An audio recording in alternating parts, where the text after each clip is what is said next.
Doctor Babasaheb Ambedkar अस्पृश्य समाजाला धोक्याची इशारा देत असताना डॉक्टर बाबासाहेब आंबेडकर म्हणतात 28 ऑक्टोबर 1951 साली आपल्या मताच्या बळावर आपले खरे प्रतिनिधी निवडून आले पाहिजे, दुसरे नाही, याची काळजी तुम्ही घेतली पाहिजे. असे जर झाले नाही तर राज्यघटनेने जे तुम्हाला हक्क समाविष्ट करून दिलेले आहेत ते हक्क सुरक्षित राहतील. जर तुम्ही तुमचे खरे प्रतिनिधी विधानसभा व संसदेमध्ये जर निवडून दिले नाही तर तर स्वातंत्र्याचा उपभोग आपण घेऊ शकत नाही. स्वातंत्र्य एक नाटक राहील. हे स्वातंत्र्य हिंदू धर्माचे स्वातंत्र्य राहील.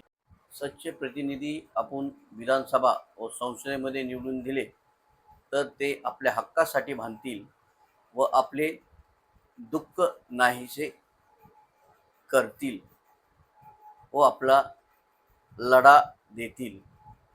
ही धोक्याची घटना डॉक्टर बाबासाहेब आंबेडकरांनी सांगितलेली आहे. हे तंतोतंत आज पण लागू होत आहे.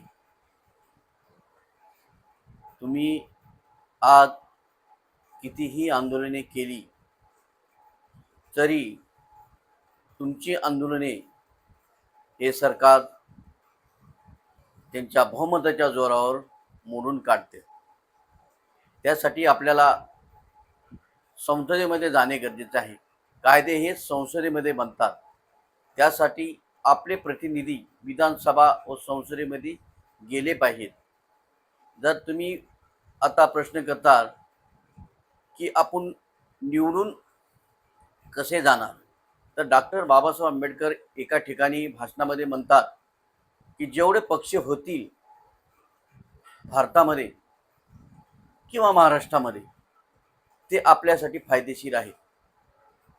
कारण 20-25 पक्ष झाले तर त्यांची मताची विभागणी होणार आहे आणि त्यावेळी माझा समाज एकत्र असाल तर त्यावेळी ते मतदान आपल्या समाजाच्या प्रतिनिधीला एक गट्टा मतदान पडेल आणि तो निवडून येऊ शकतो. हे डॉक्टर बाबासाहेब आंबेडकरांनी सांगितलेलं आहे. म्हणून आपल्याला जेवढे पक्ष होतील तेवढे आपल्यासाठी चांगले आहेत. पण समाजाने त्यावेळेस एकत्र असणं गरजेचं आहे. म्हणजे आपले प्रतिनिधी खरे प्रतिनिधी निवडून जातील व आपल्या हक्कासाठी त्या ठिकाणी विधानसभा असेल किंवा संसद असेल त्या ठिकाणी भांडतील.